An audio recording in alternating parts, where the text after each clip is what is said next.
today we're going to take a look at the first episode of Ukrainian Prosperity.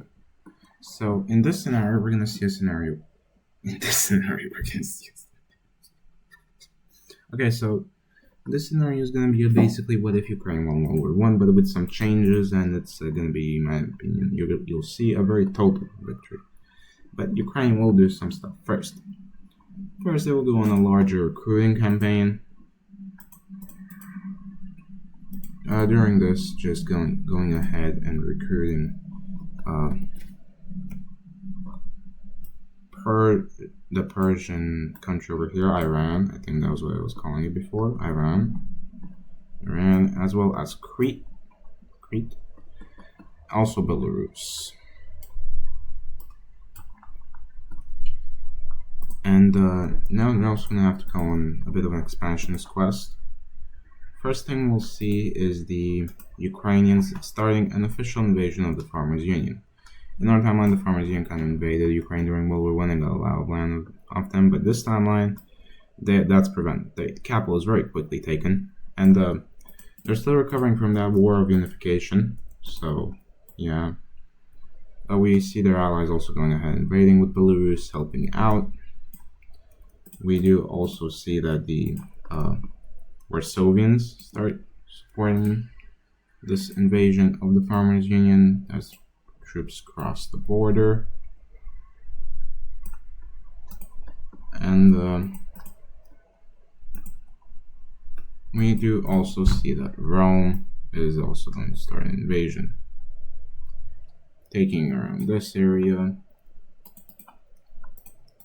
And the rest of this is going to go ahead and just, they're going to lose a lot of land, and then they're going to just surrender eventually because they can't do much about it. And now let's take a look at this peace treaty. As we can see in the peace treaty, Farmers Union no longer exists, as it was partitioned between Rome, Warsaw, Belarus, and Ukraine. Basically everybody in the Circle T. Now with this, they're going to continue down, and this time Rome will make the first move, invading into Bulgaria. They will take this major city and start going in pretty easily, taking another major city before Ukraine actually jumps in at the fight. They start absolutely running over Bulgaria, and eventually they do surrender to the Romans and the Ukrainians. Now we can also take a look at this peace treaty. Alright, so that the Bulgarians no longer exist either, so yeah, yippee. And they're not stopping there, as the campaign is going to continue into Greece. Ukrainian troops cross the border and start going in, and we also see Crete helping out this time. They had a good, they're a bit of mixed opinions. They had pretty good relations with Greece, Crete, but they understand that this is a very good opportunity to get land and also have even closer relations with their ally. We do also see Rome jumping in, which, Rome is just doing this for the land, let's be honest. Everybody's doing this for the land. I don't know why I said that, that was pretty weird. But yeah. Eventually, Ukrainian troops push hard and reach the sea, the Aegean Sea, and they go towards and capture the capital. From here, there's no hope for Greece. They just get wiped out. And now we can take a look at this peace treaty too.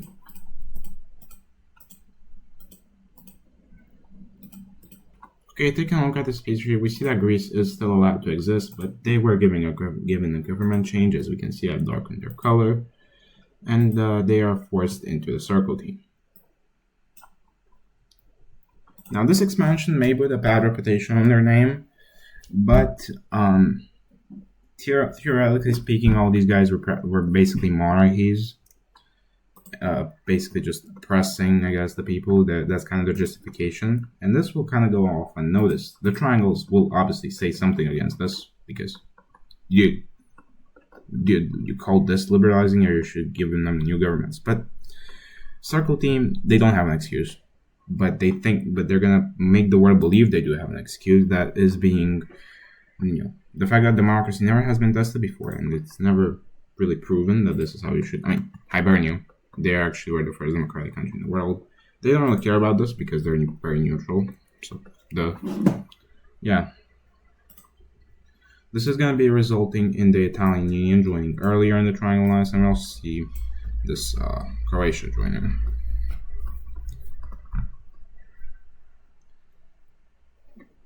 And yeah.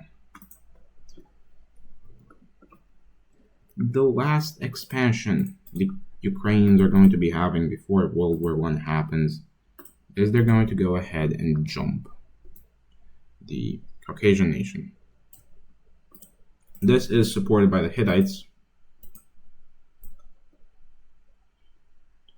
which go in, but they do actually go ahead and allow these guys to kind of have this thing connected up. So they go in, take the capital, and from this point they just continue going in until Mesopotamia has had enough, and they go ahead and try to get as much land as possible because they're very scared of what's happening. But yeah, the Hittites still take a lot. Now we can take a look at this peace treaty. Now this is how the peace treaty is going to look like. Yeah, like I said, this is the last expansion, and yeah. Now also we can see that Ukraine is now connected with their Turkish claims. Now World War I will start the exact same way, with the Russian troops crossing the border. And I mean, this time they have a justification to stop the Ukrainians from continuing what they're doing. Not really, kind of, but yeah. Ukraine may or may not have been already planning to, make them their next invasion targets. So we see Belarusian troops, which are mainly actually Ukrainian troops, but yeah, just cross in. And we see Ukraine also storming in to the territory, immediately capturing the capital city. Because Russia is, once again, all bark and no bite. So, yeah.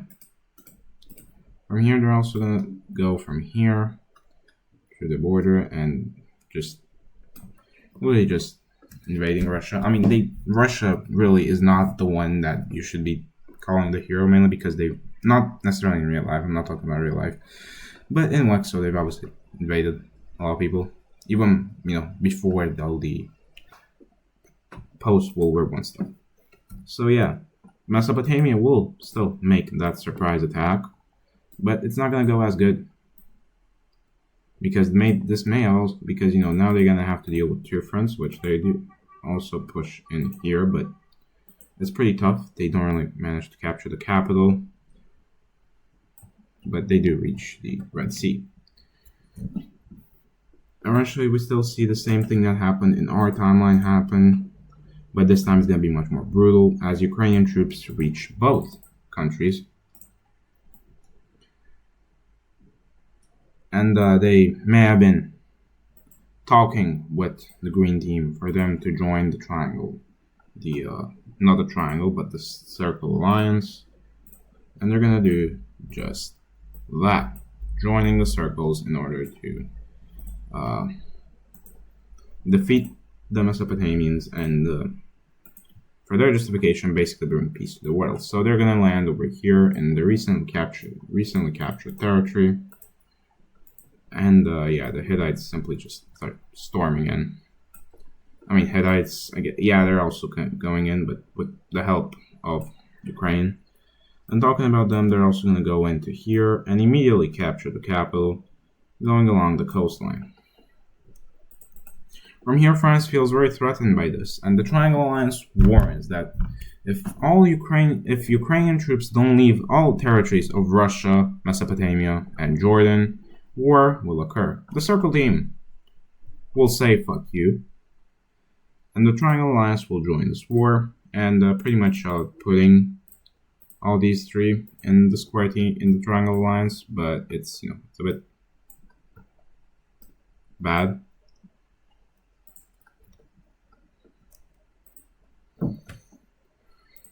At this point, the Arabians are starting to prepare because they know that's what the storm that is coming. They have to prepare.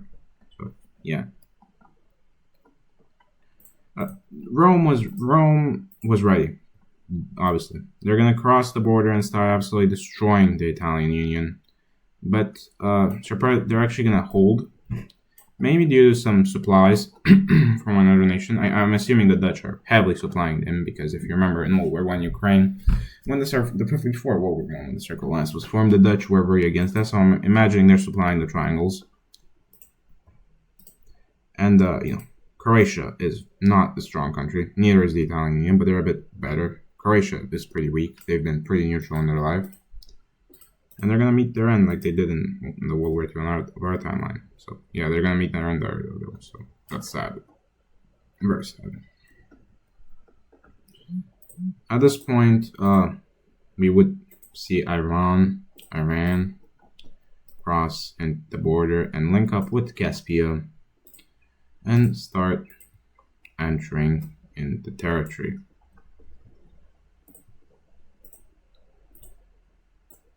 At this point, they're going to start going towards the capital, and the capital of Mesopotamia is at threat. And from here, they're going to go into the Suez, and even cross the border into the French colony of,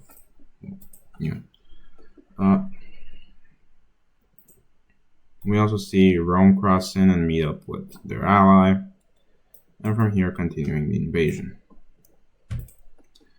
At this point, the Italian Union colony would definitely be captured. And I imagine a push, Andalusia would do a push to hopefully recapture lands. So they're entering the territory. And they're going to set up a temporary provisional government until the Italian Union can retake it. Speaking of the Italian Union, they're dead. Yeah, they're dead. And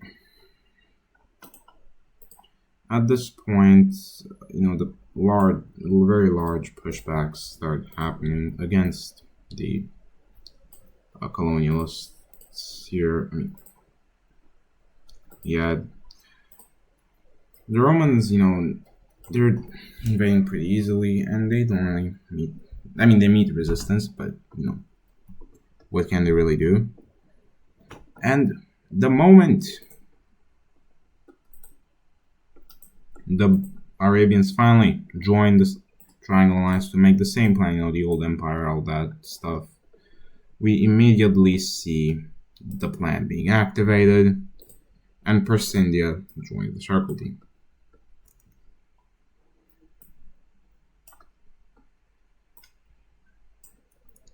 For some same reason, to completely eradicate Mesopotamia. At least the current government. And the Hittites take the what? The Hittites take the capital, and the Mesopotamian empire, Mesopotamia officially collapses. From here, Jordan is destroyed, and Arabia, immediately invades into the rest of the territory and starts making massive push against the Circle team. But it's of no use, as a wave of Persyndian forces have arrived. And just when this happens, the rebellion pops up. The Indian rebellion pops up to hopefully end Persyndia, because they don't like all this expansionism. They do want peace for Persyndia and maybe independence for India. They spread out quite easily, and yeah. At this point, the Persyndians will still not leave the war, but they will not focus that much troops here. But it's not too crazy, because you'll see why they didn't leave the war. They will not push as much, but Ukraine and Hittites and Iran all help them out, take up a lot of their fronts, and this becomes very easy. As Hittite forces finally start the invasion of Arabia, and at this point Arabia just agrees to leave the war. They don't want anything to do with this anymore. Russia, I completely forgot about them, but come on.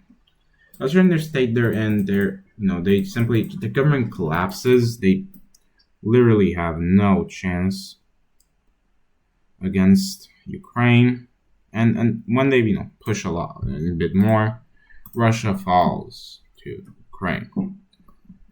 From here, the push east begins, and also the nail in the coffin for the Triangle Alliance. The African Union joins the Circle Alliance to end colonialism. Like they did in World War I and World War II in our timeline, they're gonna do it in World War I this time. And just like in our timeline, the forces of the African Union walk through the territory of Andalusia. They're greeted with open arms. Rome, not so much, but yeah. And at this point, we see the French colony break away. Not only here, but also in here. This happens with the Andalusian colony. So it happens in the Lime team, but they're all collaborating together. And the Lime team is not stopping this because they know they don't like it, but they know it's a necessary sacrifice. And at this point, the anti-colonialist movement is everywhere. The Dutch want to join. They really want to help the Triangle Alliance, but they know that they're a lost cause. So instead, they're gonna desperately still try and supply them. As hope kind of just fades for them. As a landing in the Balearic Islands is made by Rome, they land over here in Catalonia, take their capital, and the rest of Catalonia desperately unites with the French in hopes of holding out. And the French try their best to hold out, but it's simply not working. And the French eventually surrender. From here, Galicia also joins the triangle, not the triangles, but the Circle Alliance, in order to get their revenge, like in World War II, but in this time they did in World War I. And they cross the border. So does Rome and Andalusia. They cross in. The African Union makes a landing in right over here and captures the capital, and from here the Andalusians surrender. From here, the Indian rebellion is starting to get dealt with, and eventually, they don't really stand a chance because the full might of Ukraine is helping out, but eventually they kind of are gonna make a deal with India, the Circle team, which we'll talk about in the peace deal. And now the final plan and the last threat to Ukrainian dominance, the Dutch team. On a very sunny day, millions and upon millions of Roman forces cross the border into the Dutch team. The Dutch are thrown off guard. They were not expecting this, and eventually, they do make a stalemate over here, and Warsaw also starts invading. They took the troops off their border, thinking that they could be safe. Now, it's over right now, but no, it's not over. Sweden will quickly snatch these lands that the Dutch stole from them. I mean, they won them fair and square, but now they're losing them fair and square. England also is going to go ahead and start an invasion of the Dutch team.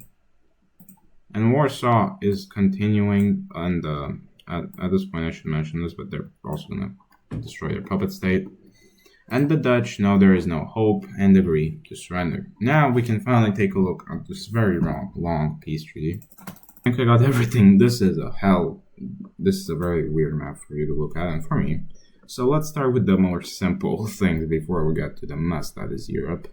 I guess the Middle East to some extent. But in Europe, and not in Europe, but in the Americas, we see that New Holland, which is what I'm going to be calling this thing because I think it's a pretty cool name. I've got that from Altson's stream when Altson said that add this approach and call it America, and you should just call it like Louisiana, I think he said. Or maybe the other name that comes to his mind is New Holland. And I like the name New Holland. I'm gonna start using that. And also Canada's free now. Yeah. The Caribbean exists, and we have Yucatan, and we have Grand Colombia here. They're pretty expansionist. They also have Puerto Rico, which doesn't really sit well with the Caribbean Union. The African Union also decided to release their colony, and we also see Peru. And I completely forgot about you, but I'm gonna make you exist, I guess. So, yeah, I forgot that they rebelled. Yeah. Or with the African colonies, it was pretty hard, but eventually Ukraine has decided to occupy them until further discussion on what should happen with them, which doesn't sit. Oh, also actually, Madagascar will be given over to the Lime team, and this doesn't sit well with the African Union at all because, hey, why are you intervening over here? Yeah. And the African Union has decided to occupy these territories in order to set them up because they're pretty unstable. Something that also pisses off the African Union is the fact that both the Romans and the Mesopotamians, because now the Hittites are the new Mesopotamia, I'll explain that in a bit, got so much land, and we only have one country here that exists. Check up yet. And yet the deal was that they would release some Indian nations, but they won't have a large state, which the Indian people, because that was a people with really, and they agreed to that. So we have this southern Indian country, and we also have this eastern one.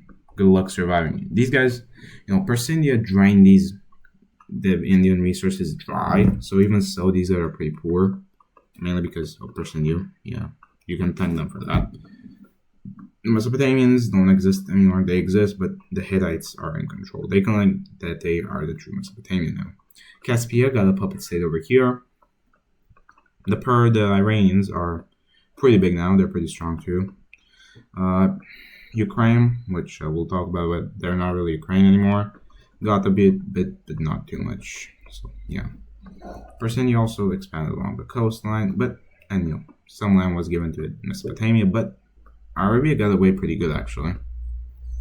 And now I think we should finally... Oh, also, over here, the Catalonian colony was given over to Galicia. Now, let's talk about this guy. Ukraine is now not Ukraine. They call themselves the Federal Republics of Eastern Europe. And the Federal Republics of Eastern Europe have one goal. Well, to bring Eastern Europe under one ideology, and even the whole of Europe. That's the ambition. Now, the Dutch got fucked up pretty badly. Let's start. Warsaw took a bunch of land from them, and this really ruined them. Sweden got their claims back. Rome got land. From the Dutch over here, as well as from the French. Catalonia doesn't exist anymore. They also got land from Andalusia. The African Union grabbed a bit here, now controlling the entrance to here. So yeah. Galicia has some land, but somehow Andalusia still exists. Don't ask me how that happened. And France is very weak now. This country is brought back. They don't have the same color, but I don't care. And the Dutch do still exist, but they have give up Germany to they have now Germany and Denmark, two independent nations. This is Germany and this is Denmark. I don't know why I had to specify that. That was pretty weird, but okay. And I feel the need to update the alliance layer, because it's obviously not this anymore.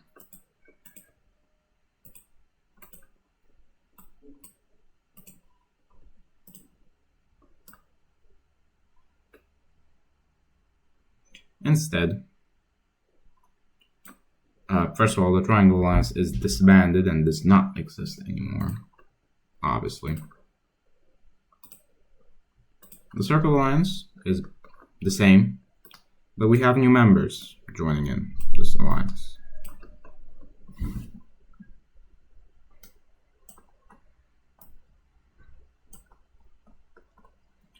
Awesome. You.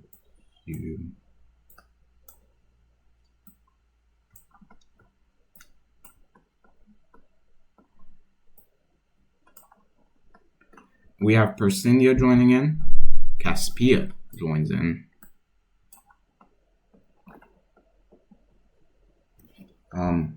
the Lycians decide to stay neutral. I don't think anybody actually gonna join in this thing. Yeah, nobody else joins the alliance. So yeah, this was a very fun episode, fun thing to record. I actually really enjoyed recording this thing. I may start recording episode 2. And yeah, see you all next time. Bye bye.